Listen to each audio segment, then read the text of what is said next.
नमस्कार व्यूअर्स। और आप सब लोग कैसे हैं? आशा करती हूँ आप सब लोग अच्छे होंगे, स्वस्थ होंगे और मेरा शिव पुराण का पाठ अवश्य देखेंगे। तो सबसे पहले हम जान लेते हैं कि कल तक हमने कहाँ तक जाना था। आज मैं आपको थोड़ा सा ही बताऊंगी कि हमने कहाँ तक जाना।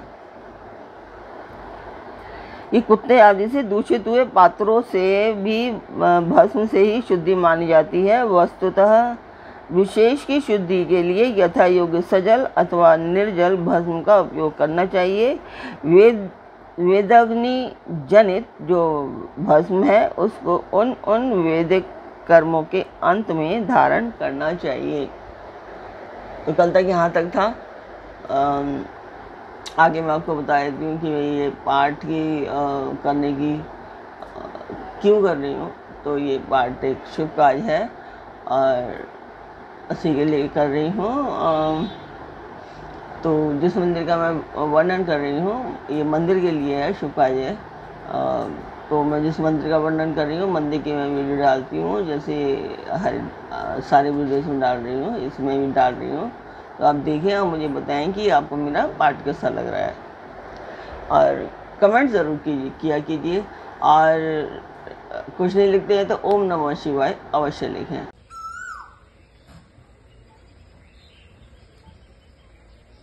तो उस मंदिर की वीडियो आपने देख ली, आपको मेरा पाठ कैसा लग रहा है अवश्य बताएं।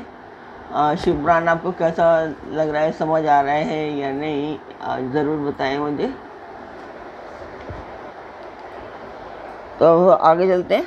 मंत्र और क्रिया की जनित जो होम कर्म है वह अग्नि में भस्म का रूप धारण करता है। उस भस्म को धारण करने से वह कर्म आत्मा में आरोपित हो जाता है। और अघोर मूर्तिधारी शिव का जो मंत्र अपना मंत्र है उसे पढ़कर बेल की लकड़ियों को जलाएं।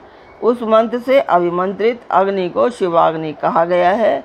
उसके द्वारा जले हुए काष्ठका की जो भस्म है वह शिवाग्नि जनित है।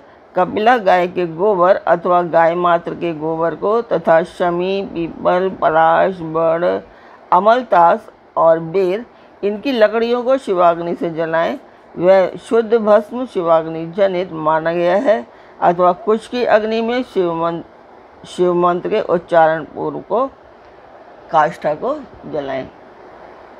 फिर उस भस्म को कपड़े से अच्छी तरह छानकर नए घड़े में भरकर रख दें। उसे समय समय पर अपनी कांति या शोभा की वृद्धि के लिए धारण करें।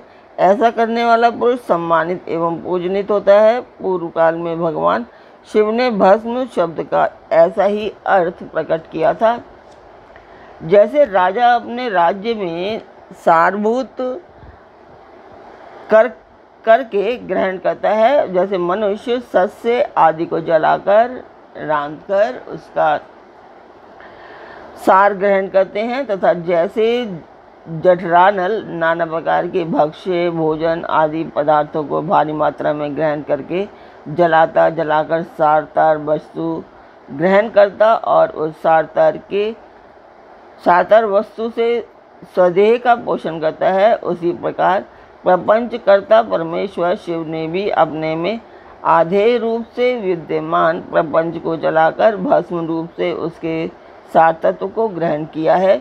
प्रपंच को दग्ध करके शिव ने उसके भस्म को अपने शरीर में जगाया है।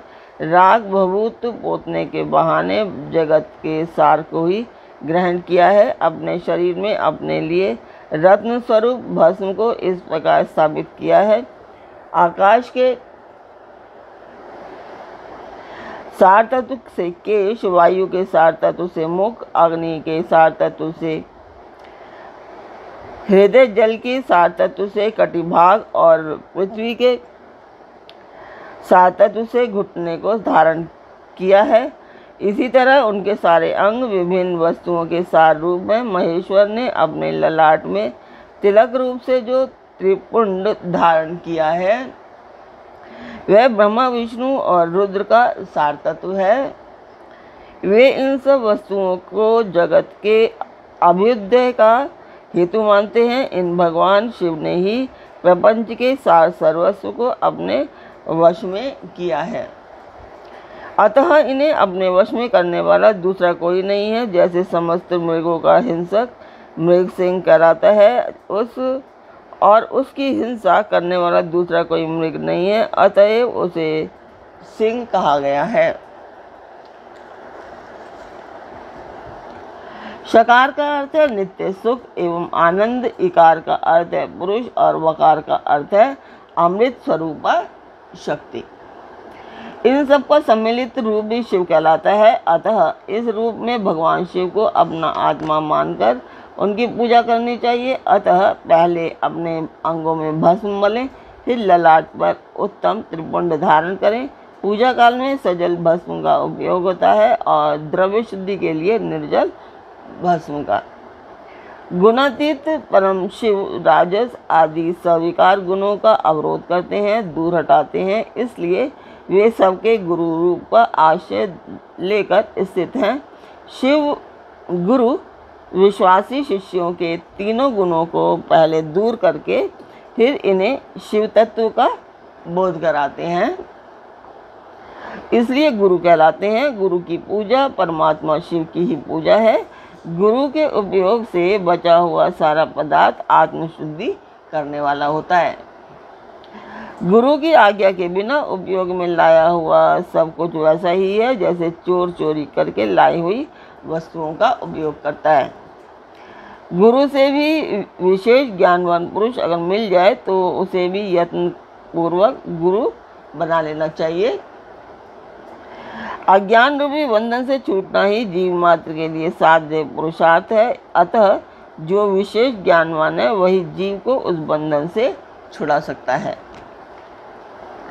जन्म और मरण रूपी द्वंद्व को भगवान शिव की माया ने ही अर्पित किया है। जो इन दोनों को शिव की माया को ही अर्पित कर देता है वह फिर शरीर के बंधन में नहीं पड़ता। जब तक शरीर रहता है तब तक वो क्रिया के ही अधीन है।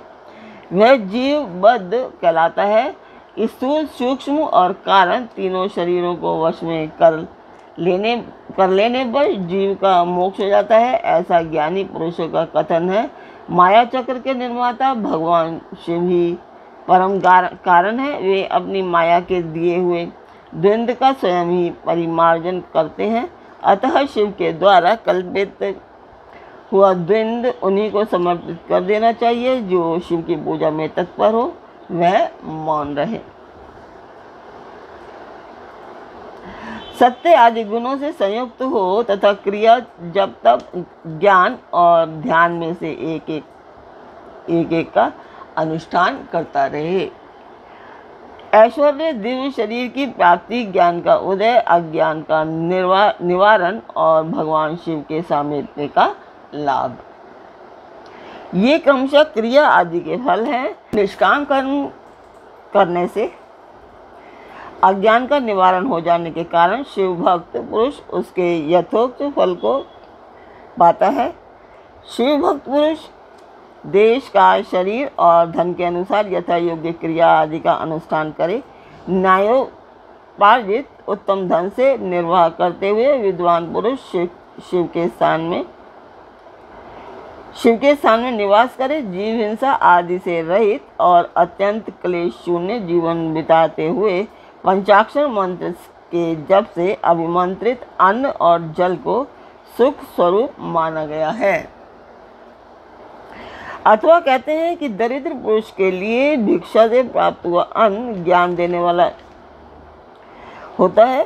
शिव भक्त को भिक्षान प्राप्त हो तो वह शिव भक्ति को चढ़ाता है, शिव भक्ति को बढ़ाता है। शिव योगी पुरुष भिक्षान को शंभु सत्र कहते हैं। जिस किसी भी उपाय से जहाँ कहीं भी भूतल पर शुद्ध अन्न का भोजन करते हुए सदा मौन भाव से रहे और अपने साधन का रहस्य किसी पर प्रकट ना करे, भक्तों के समक्ष ही शिव के महात्म्य को प्रकाशित करे। शिव मंत्र के रहस्य को भगवान शिव ही जानते हैं, दूसरा कोई नहीं। तो आज का पाठ मैं यहीं पर पूर्ण करती हूँ। कल फिर मिलेंगे एक नए पाठ में, एक नई उमंग, एक नई तरंग के साथ। तब तक के लिए आज्ञा दीजिए।